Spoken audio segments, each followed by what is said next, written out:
Hello learners, welcome to Ved Prep Maths Academy. My name is Apurva and in today's class we are going to discuss about the strategy or how to prepare the CSR NET December 2023 examination. Result June 2023 net exam के आ चुके हैं, तो यानी अब आपको पता है कि किन स्टूडेंट्स को दिसंबर की तैयारी करनी है और किन को करने की ज़रूरत नहीं है। जिनको करने की ज़रूरत नहीं है उनको कॉन्ग्रेचुलेशंस, और जिनको करने की ज़रूरत है उन लोगों के लिए मैं लेके आई हूँ एक प्लान जो कि बहुत इम्पॉर्टेंट और आई गेस हेल्पफुल रहने वाला है आप सभी लोगों के लिए। तो अपने जीवन के कुछ क्षण कुछ मिनट यहाँ देंगे और ध्यान से सुनेंगे। सबसे पहली चीज़ ये होती है, जिन लोगों ने जून का एग्ज़ाम दिया था और पढ़ के दिया था, है ना, वो इम्पॉर्टेंट है। वो ये पहले देखेंगे कि क्या ऐसा हुआ कि हमारा एग्ज़ाम क्लियर नहीं हो पाया। यानी आपको सेल्फ एनालिसिस करनी आनी चाहिए कि कौन से टॉपिक्स पे हम पढ़ के गए थे बट क्वेश्चंस नहीं हो पाए, यानी कहाँ पर फोकस करना बहुत ज़्यादा ज़रूरी है। कौन सी चीज़ है जहाँ कितना भी पढ़ लो कोई फ़ायदा नहीं हो रहा, तो वहाँ से थोड़ा ध्यान हटा के कौन दूसरे टॉपिक से करना है, कौन से स्ट्रॉन्ग होल्ड हैं, कहाँ पे वीक पॉइंट है। ये सब एनालिसिस आपको स्वयं खुद से करनी है। एक चीज़ तो ये है। इसके अलावा जो लोग फ्रेश कैंडिडेट हैं, पहली बार पढ़ रहे हैं, या फिर जो पहले पढ़ चुके हों, हर किसी के लिए कोई भी एंट्रेंस एग्ज़ाम क्लियर करने से पहले हमें ये पता होना ज़्यादा ज़रूरी है कि एग्ज़ाम का पैटर्न क्या है। तो फिर चाहे वो यूपीएससी का एग्ज़ामिनेशन हो, चाहे वो एसएससी सीजीएल का एग्ज़ामिनेशन हो, चाहे वो पुलिस में भर्ती होने के लिए है, बैंक पीओ का एग्ज़ामिनेशन है, चाहे तुम लॉ कर रहे हो, चाहे तुम टीचिंग का कोई एग्ज़ाम दे रहे हो, या तुम नेट गेट आईआईटी जैम फलाना ढिमकाना कोई भी एंट्रेंस एग्ज़ाम क्यों ना दो, किसी भी एग्ज़ाम में कोई भी एग्ज़ाम देने से पहले हमें 2-3 चीज़ों का पता होना ज़्यादा ज़रूरी है। सबसे पहले सिलेबस, कि आपके अंदर आपका सिलेबस आएगा क्या, वो इम्पॉर्टेंट है। दूसरा, एग्ज़ाम पैटर्न, कि कितने क्वेश्चंस आते हैं, कितने मार्क्स के आते हैं, क्या क्या आता है, ये चीज़ें इंपॉर्टेंट है। ये 2 चीज़ें देखेंगे कोई भी एग्ज़ाम की तैयारी करने से पहले। तीसरी चीज़ आप उठा के देखेंगे प्रीवियस ईयर क्वेश्चन पेपर, यानी उससे आप एनालाइज करोगे कि क्वेश्चंस का लेवल क्या आता है, कौन कौन से पॉइंट से पूछा जाता है। अब थर्ड, मैं मान सकती हूँ कि जब तक आपने टॉपिक पढ़े ही नहीं है तो आपको समझ इतना आएगा नहीं, लेकिन सिलेबस और एग्ज़ाम का एनालिसिस करना बहुत ज़्यादा ज़रूरी है। अगर वो आपने अच्छे तरीके से कर लिया तो आप एग्ज़ाम इजीली क्लियर कर सकते हैं। आपने सुना होगा, एक आधा केस तो सुना ही होगा, ऐसे लोगों को जानते होंगे कि जिन्होंने बहुत पढ़ाई नहीं करी, बहुत मिनिमल पढ़ाई करी, आपसे तो बतेरी कम करी, और फिर भी उनका एंट्रेंस क्लियर हो गया और आप आसपास भी नहीं हैं। ऐसा क्यों? क्योंकि उन लोगों को मालूम है कि एग्ज़ाम का पैटर्न क्या है, उन लोगों को मालूम है कि पेपर में पूछा क्या जा रहा है, कि अप्रोच क्या करनी है। तो पढ़ाई शुरू करने से पहले ये तो पता होना चाहिए कि अप्रोच क्या करनी है। तो वो पहली चीज़ है। अगर वो नहीं करी है, मिस आउट कर गए हो, तो अब कर लो, ठीक है। तो क्या पढ़ेंगे हम? देखो, सबसे पहले हमारा कार्य है सिलेबस देखना। सिलेबस में मैंने मोटी मोटी यूनिट यहाँ पे लिखी है, सिर्फ डिटेल्ड सिलेबस आप खुद से नेट से डाउनलोड कर लेना। नेट एग्जामिनेशन 4 विभाजनों में विभाजित है। यूनिट 1 में रियल एनालिसिस और लीनियर एल्जेब्रा, यूनिट 2 के अंदर कॉम्प्लेक्स एनालिसिस, एल्जेब्रा यानी एब्स्ट्रैक्ट जिसमें रिंग थ्योरी और ग्रुप थ्योरी आती है, प्लस टोपोलॉजी। यूनिट 3 के अंदर अप्लाइड पार्ट्स आता है, यानी ordinary differential equation, partial differential equation, calculus of variation, linear integral equation, उसके बाद क्लासिकल मैकेनिक्स, न्यूमेरिकल एनालिसिस। और यूनिट 4 के अंदर आपकी स्टैटिस्टिक्स एंड प्रोबेबिलिटी, जिसमें एलपीपी, ये सारी चीज़ें यूनिट 4 में आती हैं। ये तो आपका सिलेबस। अब हम देखेंगे एग्ज़ाम का पैटर्न। नेक्स्ट ये चीज़ है कि पेपर का पैटर्न क्या है। तो भैया देखो, एग्ज़ाम जो है वो 3 पार्ट में आता है, पार्ट ए, पार्ट बी और पार्ट सी। पार्ट ए के अंदर टोटल 20 क्वेश्चन आते हैं, आपको 15 करने हैं। ए के अंदर जो आता है जनरल एप्टीट्यूड का, पार्ट ए किसका आता है, यहाँ पे किसका पोर्शन है, ये जनरल एप्टीट्यूड की बात हो रही है भाई।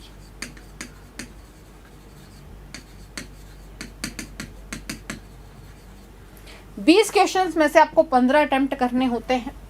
पार्ट बी में 40 क्वेश्चन में से 25 अटेम्प्ट करने होते हैं और पार्ट सी में 60 में से 20। इसका मतलब टोटल क्वेश्चंस कितने, 120 क्वेश्चंस, ध्यान से सुनेंगे, और अटेम्प्ट कितने हैं, 60 क्वेश्चन। तो आप पेपर का पैटर्न देखिए, टोटल 120 क्वेश्चन है, आपको करके सिर्फ 60 ही आने हैं। तो यानी तुम्हारे पास ऑप्शन है एक करो एक छोड़ो, एक करो एक छोड़ो, यू हैव दी ऑप्शन। आधे क्वेश्चन करो ही मत, करने ही नहीं है, करके भी आए तो भी मार्क्स नहीं है। 60 अटेम्प्ट किए, जैसे तुमने 61 अटेम्प्ट कर दिए तो पहले 60 के नंबर काउंट होते हैं, अगले के नहीं होंगे, यानी सेक्शन वाइज। अगर यहाँ इस सेक्शन में तुमने 16 क्वेश्चन कर दिए तो पहले 15 के मार्क्स काउंट होंगे, 16th के नहीं होंगे। इस सेक्शन में 25 ही करने हैं, तुमने 26 अगर क्वेश्चन कर दिए तो इस सेक्शन में आपके 25 ही काउंट होंगे, 26वां क्वेश्चन नहीं होगा, पहले जो 25 आएंगे वो। ऐसे नहीं कि मैडम जो गलत कर दिया वो छूट जाएगा, नहीं, जो फर्स्ट 25 क्वेश्चन होंगे उनके मार्क्स काउंट होंगे, 26 आपका चेक ही नहीं होगा। तो यानी आपको अटेम्प्ट कितने करने हैं, 60 ही क्वेश्चन अटेम्प्ट करने हैं। तो ये बहुत सारे एग्जामिनेशन से बहुत आसान हो गया पेपर हमारा। आसान कैसे हो गया भाई, जैसे आरपीएससी का भी एग्ज़ाम है असिस्टेंट प्रोफेसर का, 100 क्वेश्चन है अगर एक पेपर में तो आपको 100 के 100 ही करके आने हैं। देयर इज़ नो ऑप्शन कि आप छोड़ सकते हो, नहीं आता तो छोड़ सकते हो, वो बात अलग है। अदरवाइज मार्क्स हैं, यानी 100 में से 100 ही क्वेश्चन के मार्क्स हैं। यहाँ पे 120 में से सिर्फ 60 क्वेश्चन के मार्क्स हैं, बाकी 60 के कोई नंबर नहीं है, समझे। तो वहाँ पे मुश्किल है। मुश्किल क्या है, वहाँ पे जितने टॉपिक दे रखे हैं हर एक टॉपिक आपको आना चाहिए, कोई भी टॉपिक आप छोड़ नहीं सकते। यहाँ पे ऐसा नहीं है, यहाँ पे आप टॉपिक छोड़ सकते हो क्योंकि 60 ही क्वेश्चन करने हैं, तो बाकी जो 60 क्वेश्चंस हैं वो दूसरे यूनिट के जो है वो उन्हें छोड़ सकते हैं। तो एक फ़ायदा है नंबर 1 ये। एग्ज़ाम पैटर्न को और समझेंगे अगर हम, तो 15 क्वेश्चंस करने हैं पार्ट ए में, हर एक क्वेश्चन 2 नंबर का होता है, यानी पार्ट ए 30 मार्क्स का है। और अगर नेगेटिव मार्किंग है, एक क्वेश्चन गलत करोगे तो 0.5 मार्क्स आपका कट जाएगा। सिमिलरली पार्ट बी में एक क्वेश्चन 3 नंबर का है, तो टोटल 75 मार्क्स आपके यहाँ पे आ गए। इसमें नेगेटिव मार्किंग है 0.75 मार्क्स की, एक क्वेश्चन गलत किया 0.75 मार्क्स कट गया। और पार्ट सी के अंदर 20 क्वेश्चन अटेम्प्ट करने हैं, एक क्वेश्चन 4.75 मार्क्स का है, टोटल 20 क्वेश्चन के 95 नंबर बन गए। और यहाँ पे कोई भी नेगेटिव मार्किंग नहीं है, नो नेगेटिव मार्किंग। और जैसे मैंने आपको बताया 120 में से आपको 60 ही क्वेश्चन अटेम्प्ट करने हैं, यानी आप कुछ पोर्शन छोड़ सकते हो। अब जो इन्होंने एमएससी अप्लाइड मैथ्स में करी है, प्योर मैथ्स में करी है, उन्होंने नहीं पढ़ी स्टैटिस्टिक्स प्रोबेबिलिटी, उस लेवल की उनको इतनी स्ट्रॉन्ग नहीं आती, तो यानी आप इसमें क्लियरली यूनिट 4 को छोड़ सकते हो। यूनिट 4 का स्ट्रेस ही नहीं लेना। क्लासिकल मैकेनिक्स नहीं समझ आती, काटा मार दो, छोड़ दिया, क्योंकि हमें तो 60 ही क्वेश्चन करने हैं। एक चीज़ समझ आई क्या, पेपर पैटर्न समझ आया क्या, ये आपका एग्जाम पैटर्न है। इसके बाद बात आती है कि हमें ये तो पता चल गया, अब तुम्हें ये पता होना चाहिए कि कितने नंबर लाने हैं हमें, उस हिसाब से स्ट्रेटजी बनाएंगे, उस हिसाब से पढ़ने बैठेंगे। तो जून 2023 की अगर हम बात करें, और जनरल कैटेगरी की बात कर रही हूँ, बाकी कैटेगरीज अपना देख लेंगे। देखना क्या है, आपको टारगेट तो जनरल में ही करके, अनरिजर्व्ड में ही करके लेके चलना है। उसके बाद अगर आपके और अच्छे नंबर आ जाते हैं और आप किसी कैटेगरी में फॉल आउट करते हो, तो इट इज़ गुड ओनली कि आपकी रैंक हाई हो जाएगी, you will get a more good institute. तो जेआरएफ की कट ऑफ गई है 54.13%, यानी 108 नंबर। लगभग मान के चलते हैं कि जेआरएफ क्लियर करने के लिए तुम्हें 110 नंबर चाहिए। और लेक्चरशिप के लिए कट ऑफ गई है आपके पास 48.71, यानी ये नंबर है 97.4, यानी लगभग मान के चलते हैं कि तुम्हें 100 नंबर चाहिए। 100 नंबर चाहिए लेक्चरशिप के लिए और 110 नंबर चाहिए जेआरएफ लगाने के लिए, लगभग ये मिनिमम नंबर है। तो हमारा टारगेट ये होना चाहिए कम से कम, मैं तुम्हें कम से कम बता रही हूँ कि 110 नहीं तो कम से कम हमारे 115 नंबर तो आ ही जाएं। तो 200 में से 200 नंबर का पेपर है ना। टोटल मार्क्स कितने हैं, 200 मार्क्स। टोटल मार्क्स का कितने पेपर का है,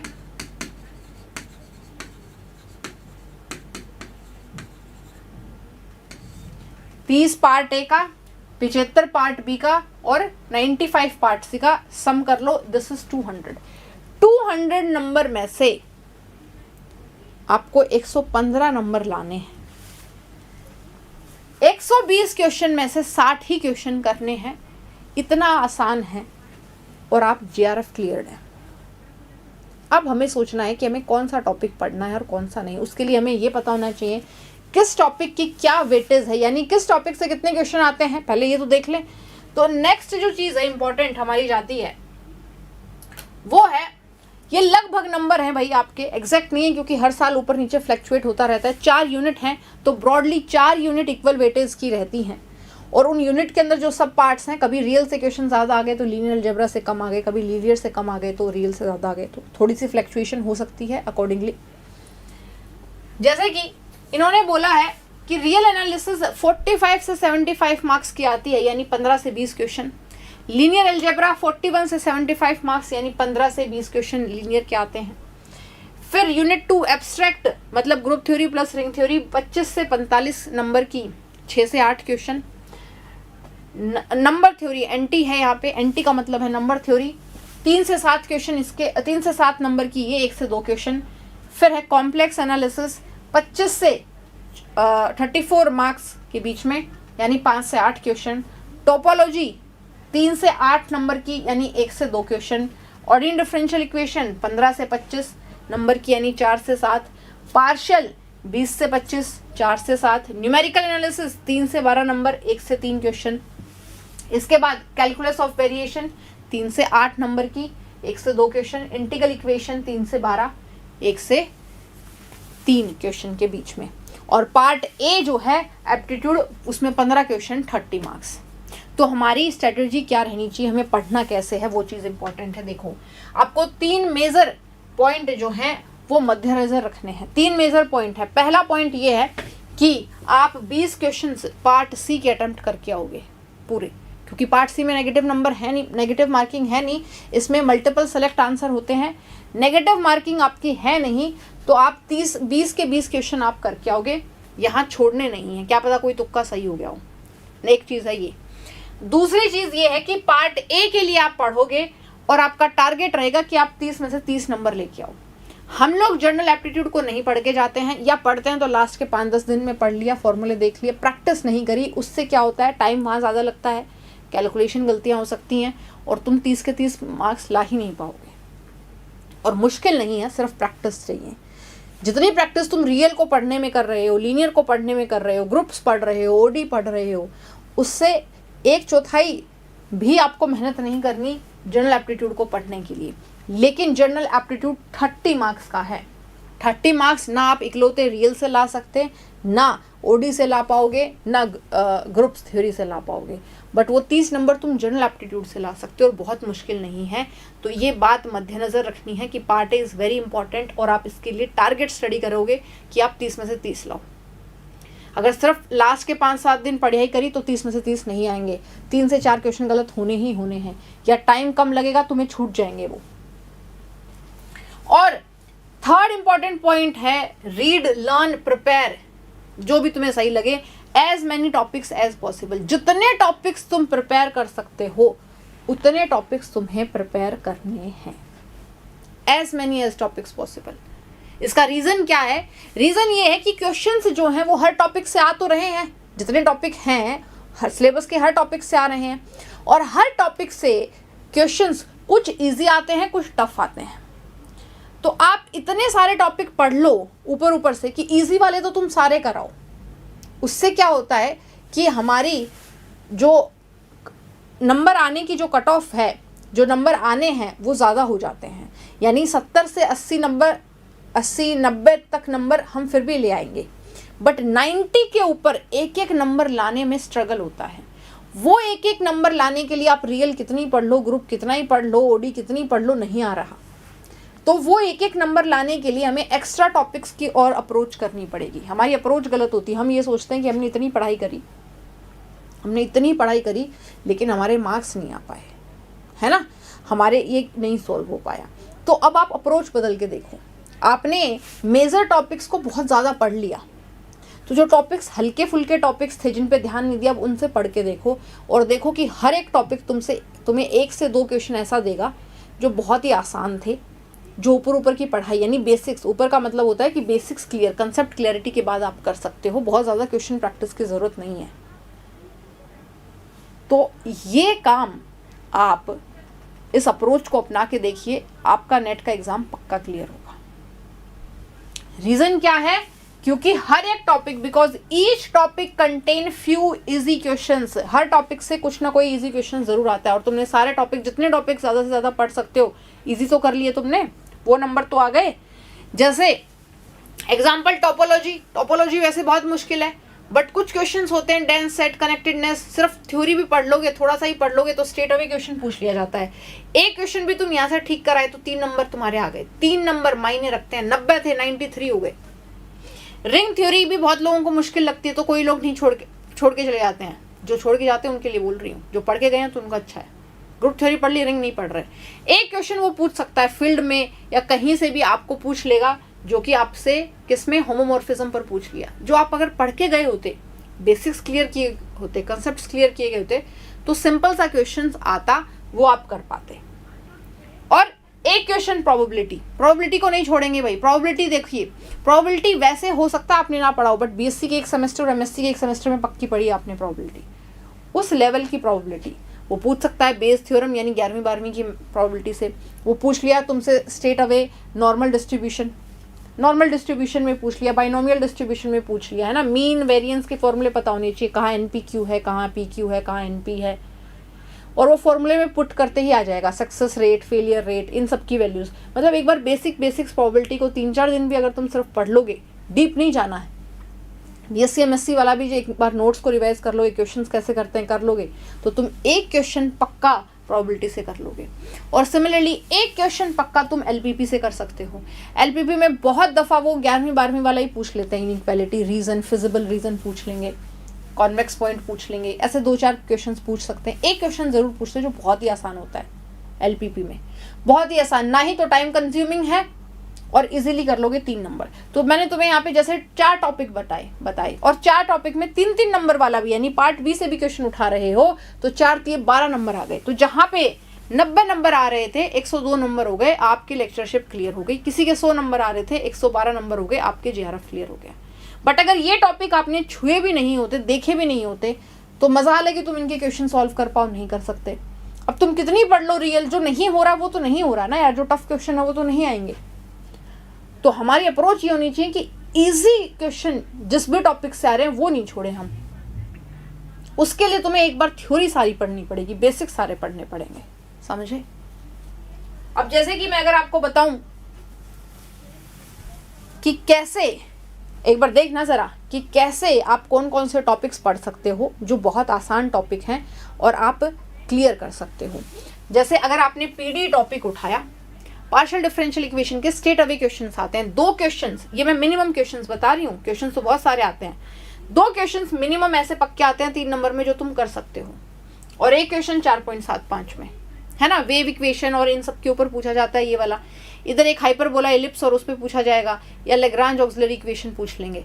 ये क्वेश्चंस पूछे ही जाते हैं और इसमें कुछ अलग कंसेप्ट नहीं लगते, बस सेम थ्योरी ही लग रही है। तो 3 क्वेश्चन यहाँ पे 10.75 मार्क्स। सिमिलरली इंटीग्रल इक्वेशन से एक क्वेश्चन यहाँ से ले लो 3 नंबर का, और एक क्वेश्चन ले लो 4.75 का। सिंपल सा क्वेश्चन पूछा जाता है, कोई मुश्किल नहीं है। इंटीग्रल इक्वेशन का क्या ही पूछ लेंगे, वोल्टेरा है, फ्रेडहोलम है, होमोजीनियस है, नॉन होमोजीनियस है, कन्वर्ट कर दो आईवीपी में, बीवीपी में, है ना। कर्नल निकाल दो, रिजॉल्वेंट कर्नल निकाल दो, सॉल्यूशन बता दो है कि नहीं है। वो ही 10 7-8 टॉपिक्स हैं छोटे छोटे, वो आपको कर लेने हैं। 7 टाइप के क्वेश्चन बनते हैं, 7.75 नंबर। सिमिलरली सीओवी में ज़्यादा नहीं, मैं कह रही हूँ कि आपसे नहीं हो पाया 4.75 वाला, तो एक क्वेश्चन तो पक्का कर सकते हो 3 नंबर वाला, अगर तुम कैलकुलस ऑफ वेरिएशन पढ़ के गए, 3 मार्क्स। न्यूमेरिकल एनालिसिस इतनी आसान आती है, न्यूमेरिकल एनालिसिस मुश्किल नहीं आती। अगर आपने पढ़ ली तो 2 क्वेश्चंस आप यहाँ से और एक क्वेश्चन 4.75 से, ये नंबर। सिमिलरली मैंने बताया एलपीपी अगर आप उतनी भी पढ़ लो जितनी तुमने पढ़ रखी है बीएससी एमएससी में, जितना बेसिक्स एक बार पढ़ लो, आप एक क्वेश्चन पक्का कर लोगे। और ये बहुत दिनों का काम नहीं है, एलपीपी 1 दिन या 2 दिन मैक्सिमम, प्रोबेबिलिटी 3 से 4 दिन मैक्सिमम, एक क्वेश्चन प्रोबेबिलिटी का कर लोगे। तो छोटे छोटे टॉपिक को उठाओ जहां से मार्क्स जो हैं इजी क्वेश्चन, मुश्किल वाले तो मैं कहीं नहीं रही कि पकड़ो, ये तो मैंने मिनिमम नंबर ऑफ क्वेश्चंस बताए हैं, है ना। सिमिलरली और कौन सा टॉपिक का, टोपोलॉजी से एक क्वेश्चन पढ़ लो, एक बार थोड़ा सा थ्योरी पढ़ लो, जो भी तुम्हारे सेमेस्टर में थी, एमएससी में थी, उतना ही पढ़ लो। सिमिलरली रिंग थ्योरी को पढ़ लो, 2 क्वेश्चन यहाँ से कर सकते हो। और अगर अप्लाइड का एक टॉपिक बच गया, ओडी में मुश्किल पूछे जाते हैं। अप्लाइड में सिर्फ ओडी ही एक ऐसा पार्ट है जहाँ से ज़्यादा मुश्किल पूछा जाता है रादर देन बाकी टॉपिक से। तो ओडी के अंदर आप 2 क्वेश्चंस तो करके ही आओगे, बहुत नंबर की आती है ओडी। 2 क्वेश्चन इधर और 1 क्वेश्चन इधर, 2 पार्ट बी के और 1 क्वेश्चन पार्ट सी के, मैं मान के चल रही हूँ। आप पढ़ लोगे तो इतना तो आप अटेम्प्ट कर लोगे, इतने तो ईजी आएंगे, बाकी मुश्किल आते हैं। तो ये टोटल अगर तुम सम करते हो, इसके अंदर मैं बोल रही हूँ एप्टीट्यूड के, मान लो तुमने 27 नंबर है, एप्टीट्यूड नहीं कर पाए तुम पूरी, ठीक है ना। पार्ट ए के लिए मैंने लिखा है 27 नंबर, 1 क्वेश्चन गलत हो गया, 2 नंबर का था और 1 नेगेटिव, है ना, 28.5 हुए, मान लो 27 नंबर आपके यहाँ आए, 27.5 हुए सॉरी। तो 27 नंबर मान लो आपके पार्ट ए में आते हैं, और इन सबका एडिशन करोगे तो आपके पास 85 मार्क्स निकल के आ रहे हैं।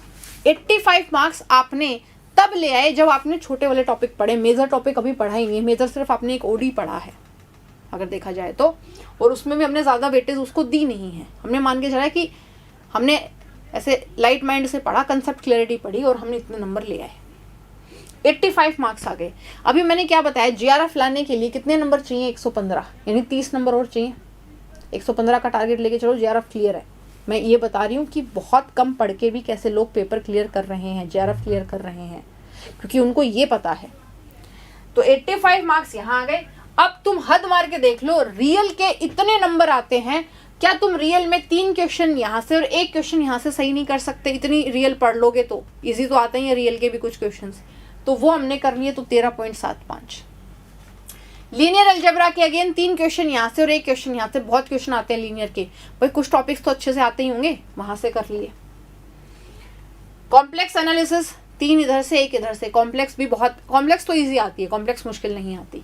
पोल्स पूछ लेते हैं, सिमिलरिटी के बारे में पूछ लेते हैं, रेजिड्यू के बारे में पूछ लेते हैं, है ना, वो इंटीग्रेशन पूछ लेते हैं, तो ये वैल्यू है। फिर ग्रुप थ्योरी ज़्यादा नहीं, मान लो कि तू 4.75 वाला सही नहीं कर पाए तो 3 क्वेश्चन तो सही कर लोगे। इतनी ग्रुप थ्योरी पढ़ने के बाद, एब्स्ट्रैक्ट अलजेब्रा पढ़ने के बाद 3 क्वेश्चन यहाँ से, तो 85 वो, और ये नंबर अगर तुम ऐड करते हो तुम्हारे 135 नंबर आते हैं। 135 नंबर लिया है तो तुम्हारी आशंका है कि तुम टॉप 10 रैंकर में भी आ सकते हो 135 लाने के बाद। लेकिन इसके अंदर मैंने वो मार्क्स किए हैं जो अभी तुमने सही किए हैं। मान लो कि तुमने इसके अलावा क्वेश्चन अटेम्प्ट करे जो कि तुम्हारे गलत हो गए, तो 20 नंबर गलत कर लोगे यार, और ज़्यादा कितने गलत करोगे? 20 क्वेश्चन तुमने तो स्मार्ट प्ले करना है, तो भी 135 में से 20 गए तो भी 115.75, यानी 115 तुम ला रहे हो, जीआरएफ तब भी तुम्हारा क्वालिफाइड है। ये नहीं होगा अगर तुमने पार्ट ए को सीरियसली नहीं लिया। ये बहुत मुश्किल हो जाएगा अगर तुमने छोटे टॉपिक्स पढ़े नहीं, CoV, integral, LPP, probability, numerical, जहाँ से 1-1, 2-2 क्वेश्चंस कर करके हमारे बहुत मार्क्स बन जाएंगे। और ये ऐसे टॉपिक्स हैं जैसे इंटीग्रल तुम 4-5 दिन में ख़त्म कर सकते हो, है ना, 1-1 हफ्ते के क्वेश्चन ये हैं, 1-1 हफ्ते के भी नहीं है। मैं तो कह रही हूँ कि तुम सेटिंग बना लो। जैसे मैंने इसके बाद आपको बताया कि स्ट्रेटजी कैसे है कि पढ़ें कैसे। पढ़ने के लिए सबसे पहले आप मंथली टारगेट बनाओगे। सबसे पहले आप लिखोगे ऐसे मंथली टारगेट, अगस्त, सितंबर, अक्टूबर, नवंबर, दिसंबर। दिसंबर में हमारा पेपर है तो दिसंबर में सिर्फ हम रिवीजन करेंगे और कुछ नहीं। अब जैसे हम अगस्त में लेके चलते हैं कि अगस्त के अंदर हमें ओडी खत्म करनी है, ग्रुप थ्योरी, रिंग और 4 चैप्टर जनरल एप्टीट्यूड के, ये लिख के चलेंगे। ऐसे कर सकते हो, ये मेरा अपना है, ये मैंने सिर्फ तुम्हें रफ आइडिया दिया है। तुम अपने हिसाब से जो तुम्हें टॉपिक सही लगे, जो तुम्हें ज़्यादा ज़रूरत लगे, उस हिसाब से बना सकते हो। सिमिलरली फिर टारगेट बनाओगे सितंबर में, जैसे calculus of variation, numerical analysis, linear algebra और 4, यानी थोड़े से प्योर के पार्ट, थोड़े से अप्लाइड के, ताकि तुम बोर नहीं हो। फिर अक्टूबर का जैसे real analysis, partial differential equation, integral equation और 4 चैप्टर जनरल एप्टीट्यूड के। और नवंबर में कॉम्प्लेक्स, टोपो, प्रोबेबिलिटी, एलपीपी और 4 चैप्टर जनरल एप्टीट्यूड के। आसान है, विभाजित हो गया, सारे टॉपिक्स पढ़ लिए, सारे कवर हो गए। मंथली टारगेट के बाद हम वीकली टारगेट बनाएंगे। जैसे एक पहला महीना उठाया अगस्त, 4 हफ्ते लिख लिए, उसके 4 हफ्ते नोट डाउन कर लिए। तो हमारा ये सेग्रीगेटेड होना चाहिए कि पहले हफ्ते हमने क्या खत्म करना है, 1 चैप्टर जनरल एप्टीट्यूड का करना है और ओडी आधी कर देनी है। जो भी है तुम अपने हिसाब से टारगेट बनाओ वीकली वाइज, चारों वीक वाइज। ये जो टोटल सिलेबस था, ये सिलेबस को 4 हफ्तों में डिवाइड करके अगस्त को लिखोगे। वीकली टारगेट के बाद डेली टारगेट सबसे ज़्यादा इंपॉर्टेंट है। है ना, क्योंकि हमें लगता है मंडे ही आया है, बहुत दूर है संडे, ट्यूसडे ही आया है, वेडनेसडे ही आया है, और थर्सडे आते आते पता चलता है कि आधे से ज़्यादा हफ्ता चला गया है और सिलेबस जो है वो 1/4 भी नहीं हुआ है। इसीलिए डेली टारगेट सबसे ज़्यादा ज़रूरी है। डेली टारगेट बनाओगे, मंडे टू संडे प्लान बनाओगे, संडे को rest day, movie day, sleeping day, friendship day, जो डे रखना है रख लो, छुट्टी, हफ्ते के 6 दिन ही पढ़ेंगे। सैटरडे को रिवीजन के लिए रख लो, यानी पहले 5 दिन हमने जो पढ़ाई करी, और इन 5 दिन हमें 6 घंटे पढ़ना है सिर्फ, 3 घंटे बिफोर लंच, 3 घंटे आफ्टर लंच, और 2 सिटिंग बना लो अलग अलग, एक कर लो प्योर मैथ्स के लिए, एक अप्लाइड मैथ्स के लिए। जैसे अगर पहले में हम लीनियर पढ़ रहे हैं, लीनियर से शुरू किया, तो लीनियर का कुछ पोर्शन, कितना पोर्शन वो भी लिखोगे कि मंडे को कितना करना है। आफ्टर लंच ओडी हमने करी तो कितनी पोर्शन ओडी, जो भी हमने विभाजित किया या आपने लिखा है। तो आप 2 टॉपिक्स एक दिन में पैरेलल लेके चलो, उससे क्या होता है, बोरियत नहीं होती। वरना आप सुबह से शाम तक अगर एक ही टॉपिक पढ़ते रहोगे तो आप बोर हो जाओगे, नहीं पढ़ पाओगे। तो लंच से पहले एक, लंच के बाद एक, इंटरेस्ट बना रहेगा, और एक उठा लो प्योर का और एक उठा लो अप्लाइड का, साथ के साथ चलती रहेंगी। प्योर को टाइम लग रहा है तो अप्लाइड दूसरा शुरू कर दो, खत्म हो गया, नेक्स्ट एंड नेक्स्ट। इस तरीके से अगर आप टारगेट बना के चलते हो, इस तरीके से अगर आप अपना प्रॉपर ब्लूप्रिंट तैयार करोगे, तो 6 घंटे की पढ़ाई 6 दिन में। सैटरडे को रिवीजन इस तरीके से करना है कि पिछले 5 दिन में जो तुमने पढ़ लिया है वो ऐसे तुम्हारे सामने आ जाना चाहिए, आंखों के सामने, कि ये थ्योरी, ये थ्योरी, ये थ्योरी, ये पढ़ा, अच्छा इस टाइप के क्वेश्चन सॉल्व कर लिए। इस तरीके से का रिवीजन, इतना तगड़ा रिवीजन कि 1 हफ्ते का पैक है। अब इसमें कुछ भी पूछ लो, और इसमें क्वेश्चंस भी करने हैं तुम्हें। सैटरडे को रिवीजन प्लस क्वेश्चंस भी प्रैक्टिस करोगे तुम। प्रीवियस ईयर क्वेश्चन उठा के देखोगे कि जो टॉपिक हमने पढ़ लिए, इससे कितने क्वेश्चन आ रहे हैं, किस टाइप के क्वेश्चन आ रहे हैं। ये कार्य है आपका, ये आपको करना है। इस तरीके से अगर आप करोगे तो आपको कोई भी नहीं रोक सकता नेट का JRF क्लियर करने से, क्योंकि पेपर इजी नहीं, मुश्किल नहीं है, आसान ही है। इस चीज़ का ध्यान रखेंगे, बट अप्रोच गलत जा रही है। ज़्यादातर लोग मैंने देखा है 4 से 5 टॉपिक ही पढ़ के जाते हैं और उसी में मेहनत लगाए रखते हैं, और फिर वहाँ के क्वेश्चन इजी तो तुमने कर लिए, हार्ड नहीं हो पाए, यानी 50, 60, 70 नंबर तो ले आए, उसके ऊपर बढ़ नहीं पा रहे हो। इसलिए नहीं बढ़ पा रहे हो क्योंकि आप बाकी टॉपिक नहीं पढ़ के गए। बाकी टॉपिक्स पढ़ के गए होते, जनरल एप्टीट्यूड पे ध्यान दिया होता तो 10 नंबर और आ जाते, 10 नंबर 70 से 80 हो जाते। और छोटे छोटे छोटे टॉपिक जितने थे उनके 2-2 क्वेश्चंस भी करके आओगे तो 100 प्लस तो तुम्हारे वैसे ही हैं, समझ रहे हो। तो ये है, और अभी इनफ टाइम है, अभी टाइम है पढ़ने का, क्योंकि अगर लास्ट के 2 महीने लेके बैठोगे, यानी तब लेके बैठोगे जब पेपर का डेट आ जाएगी, फॉर्म फिल कर देंगे, तो फिर तो 2 ही महीने का टाइम भी नहीं बचता है, और उस टाइम पे तो सिर्फ वही हो पाएगा जो मेजर टॉपिक्स हैं, फिर नहीं उठ पाते ये वाले टॉपिक्स, फिर दिक्कत आती है। अब तुम्हारे पास सफिशिएंट टाइम है, तो this is the very right time if you really want to clear NET examination. ठीक है, तो ये था भैया how to prepare for CSR NET. इसके अलावा ये वीडियो है शॉर्ट ही बनाने की कोशिश करी, आधे घंटे की फिर भी हो गई, और मैंने इसका एक सेशन भी लिया है, लाइव सेशन, जो बड़े डिटेल में है। आपको अगर और डिटेल में जानकारी चाहिए तो आप उस सेशन को रिकमेंड कर सकते हो, देख सकते हो, मतलब अपने दोस्तों के साथ शेयर कर सकते हो, हेल्पफुल रही। ऑल्सो ऑल द बेस्ट, तैयारी शुरू कर दो। आई एम होपिंग कि इसके बाद आप लग जाओगे ब्लूप्रिंट बनाना अपना और पढ़ना रेगुलर। ठीक है, thank you everybody, take care of yourself, thank you.